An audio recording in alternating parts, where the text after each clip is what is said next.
Ahojte kamaráti, dostali sa mi do rúk takéto LED reflektory od Parkside. Je to Parkside Performance označenie PPBSTA 20LIH jednotky. Tieto halogény majú nejakých 70 W. Svietivosť tam je 3 stupne svietivosti. Prvá stupeň svietivosti nejakých 1000 lumenov, druhý stupeň je 5000 lumenov a tretí stupeň by mal byť 10 000 lumenov. Čo si môžeme vyskúšať aj večer v tme vonku.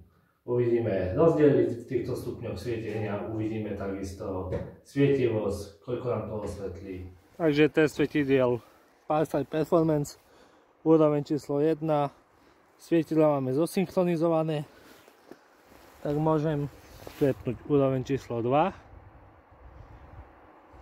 a úroveň číslo 3.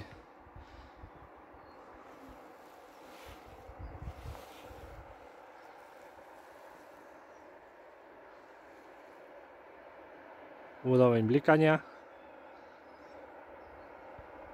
Teraz si môžeme robiť krátku recenziu na tieto reflektory, ktoré sa dajú medzi sebou spárovať, synchronizovať až 3 reflektory naraz. Takže ja mám tu konkrétne dve, nie sú moje, sú zapožičané, ale môžeme si ich ukázať. Spracovanie za mňa je veľmi dobré. Okraje, nôžky, toto je plastové. Ručka a ochrana šošovky vyzerá byť pogumovaná.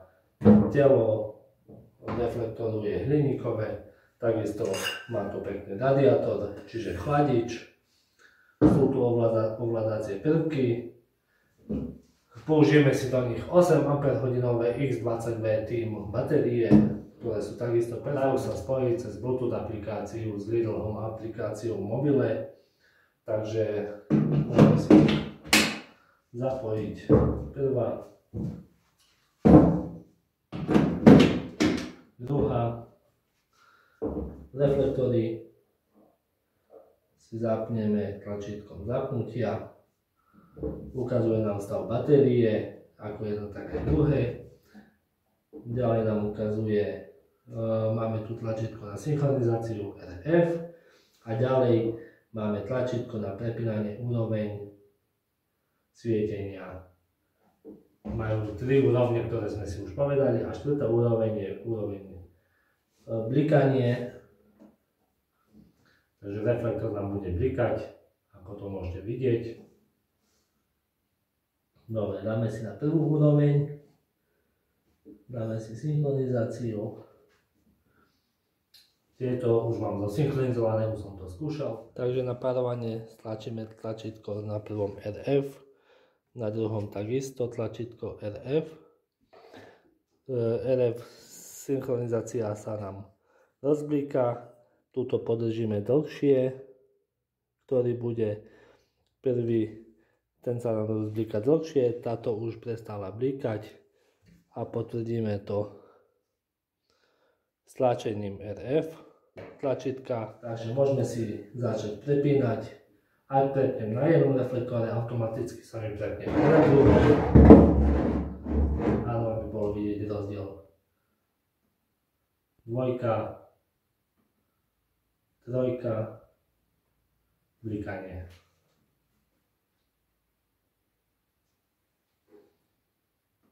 Dáme si prvú úroveň svietenia.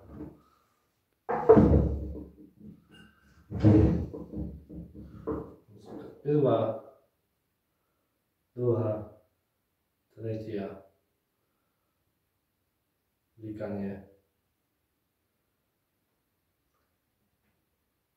Prvá úroveň. Dobre.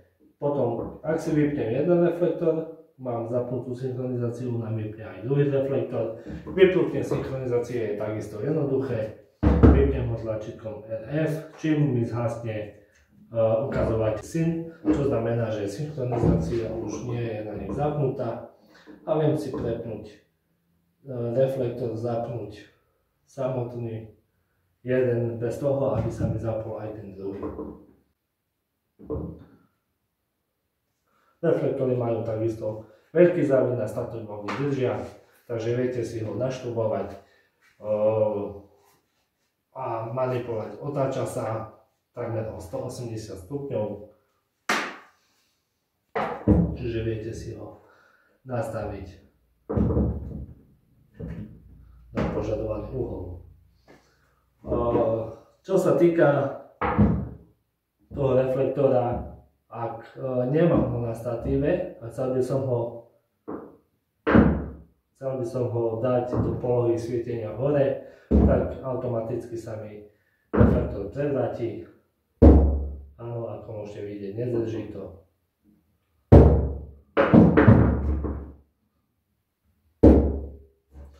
Takže ho musím položiť iba na zem. Za mňa je to veľmi pekné spracovanie, veľmi dobrá svietivosť, čiže výrobok od Parkside, ktorý má potenciál. Ešte samozrejme si to ukážeme svietenie v noci. Na takéto 8 amperové batérie, 8 Ah batérie by mala byť svietivosť, doba svietivosти až nejakých 100 minút.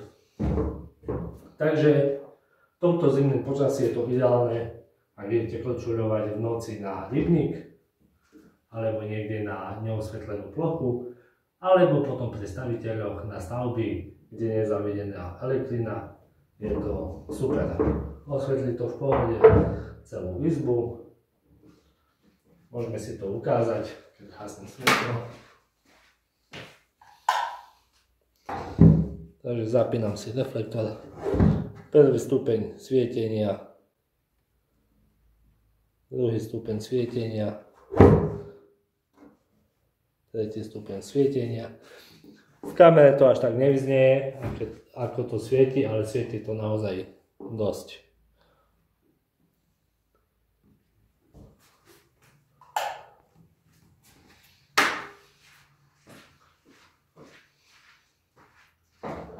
Takže ak sa vám recenzia páčila, poteší ma like, poprípade odber. Ak sa vám nepáčila, tak takisto zanechajte nejaký komentár, čo by sa trebalo zlepšiť. A vidíme sa v nejakom ďalšom videu. Čaute. A čo sa týka svietivosti, bez problémov jedno svetlo osvetlí celý dvor vo výmere nejakých 700 štvorcových metrov. Nebal by som sa povedať, že to osvetlí aj viac. Na tretej úrovni. Ak má svietidlo vo výške, druhé je na zemi, tak spolu pracujú aj vo vzdialenosti 40 metrov.